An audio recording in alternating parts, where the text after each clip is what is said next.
Assalamualaikum warahmatullahi wabarakatuh. Sebelumnya terima kasih atas kesempatannya kepada Bapak dosen yang telah mengampu pada mata kuliah analisis investasi dan pasar modal. Kami dari kelompok 4, kelas EAA, akan mempresentasikan materi mengenai capital asset, pricing model, dan beta. Adapun anggota kelompok 4 itu terdiri dari 5 mahasiswa. Yang pertama ada Wahyuni Anggreni dengan NIM akhir 008.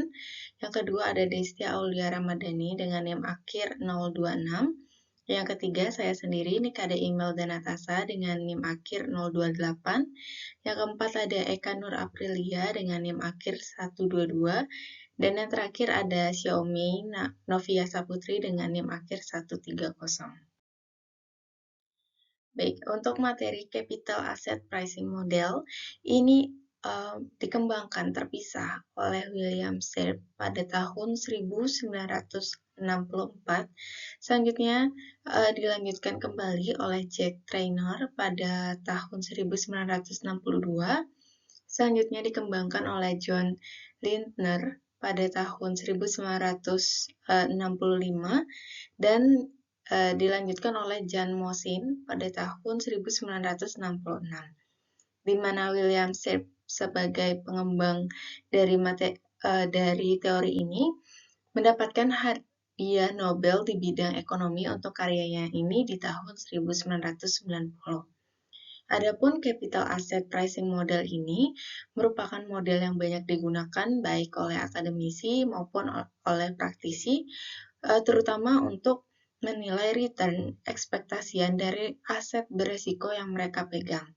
Di mana model ini banyak digunakan karena model ini merupakan sangat sederhana. Beberapa asumsi ini diperlukan untuk mengembangkan dalam model ini supaya menjadi model yang sederhana dan tidak rumit. Baik, selanjutnya materi asumsi-asumsi dari capital asset dan pricing model, di mana salah satu asumsi yang penting adalah pasar modal dalam keadaan equilibrium, di mana equilibrium ini adalah suatu kondisi ketika harga-harga dari aset berada di suatu tingkat yang tidak dapat memberikan insentif lagi untuk melakukan perdagangan spekulatif. Adapun asumsi yang pertama yaitu garis pasar. Seperti yang sudah kita lihat pada grafik, bahwa capital asset dan pricing model ini dibangun dari teori portofolio optimal dan merupakan model keseimbangan atau equilibrium antara risiko dan return ekspektasian dari aset-aset berisiko. Adapun penjelasan dari grafik pada gambar ini menunjukkan bahwa portofolio pasar itu akan terletak pada kurva efisien set A dan B, yaitu pada garis kuning, yang diperlukan kombinasi antara aktiva-aktiva dari yang beresiko dengan aktiva bebas risiko atau RBR, yang ditunjukkan dengan garis lurus.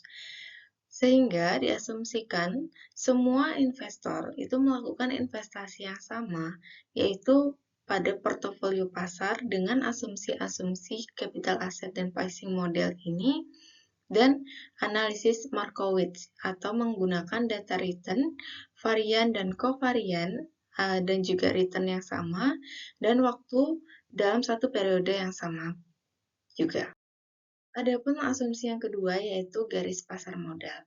Seperti yang sudah dilihat pada grafik di slide, menunjukkan bahwa semua kemungkinan kombinasi pasar efisien itu terdiri dari aktiva-aktiva berisiko dan aktiva bebas berisiko.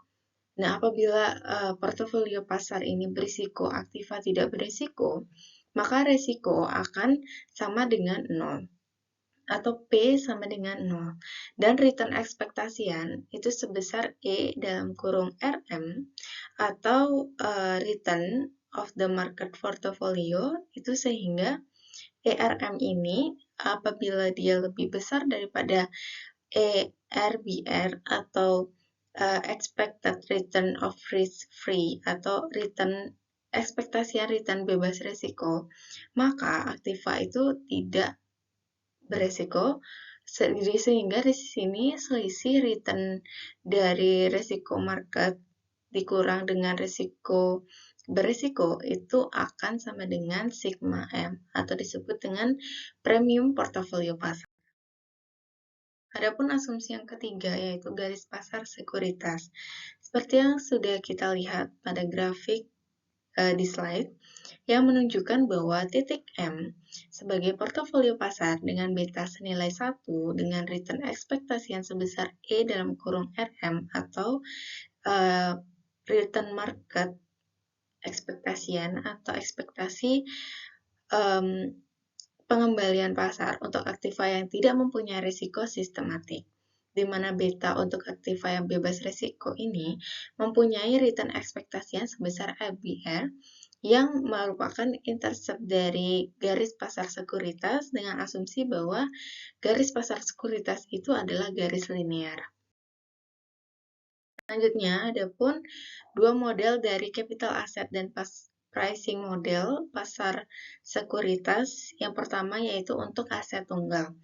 Di mana untuk aset tunggal atau aset individual ini secara grafik ditunjukkan oleh garis GPS dari capital asset dan pricing model, atau yang sebelumnya kita sudah lihat grafiknya secara matematis merupakan jabaran dari garis lurus GPS dan dapat dirumuskan secara matematika sebagai berikut.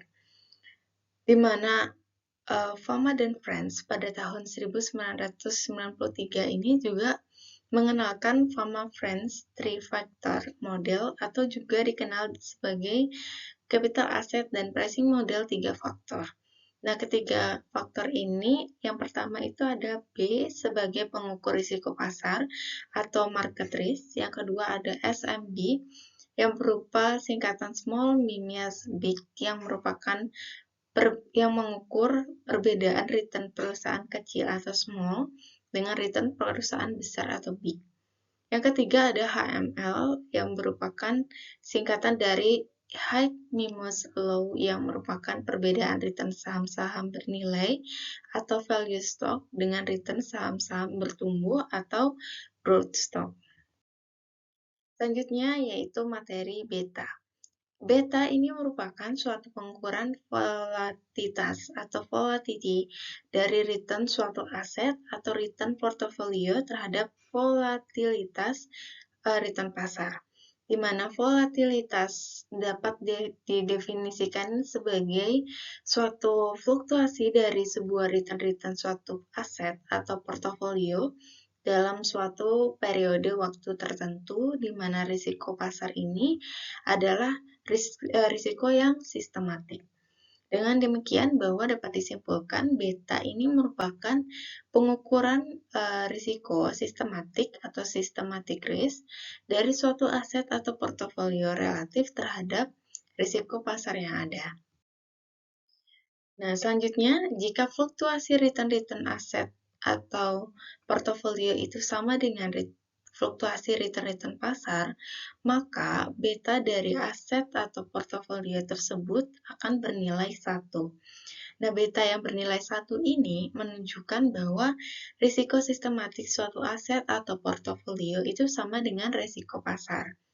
Di mana beta sama dengan 1 ini juga di sisi lain menunjukkan bahwa jika return pasar bergerak naik atau turun, maka return aset atau portofolio itu juga akan mengikuti arah dari risiko pasar, yaitu bergerak naik atau juga bergerak turun.